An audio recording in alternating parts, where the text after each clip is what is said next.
What's going on? It's Katie here, and today I'm going to help you get this media offline issue resolved. When Resolve or Premiere loses connection to the original media, it'll give you this media offline warning.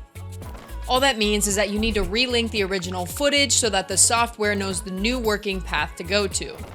This can happen if you've started a project, you reopen it, and you forgot to plug your SSD in. It can also happen if you start a project, import the footage, and then inside your folder outside of the editing software, you move the original media to a different location. If you do this, it's totally fine. It just adds a little bit more work for you. You're gonna just now need to relink that footage in the project to the new location that you've created. So now that you know the why, let's hop into Resolve and get this resolved.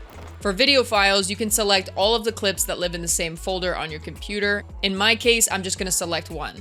Right-click, Proxy Media, Link Full Resolution Media.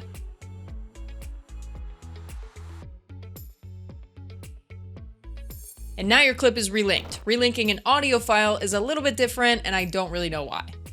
Right-click, Clip Operations, and relink selected clips.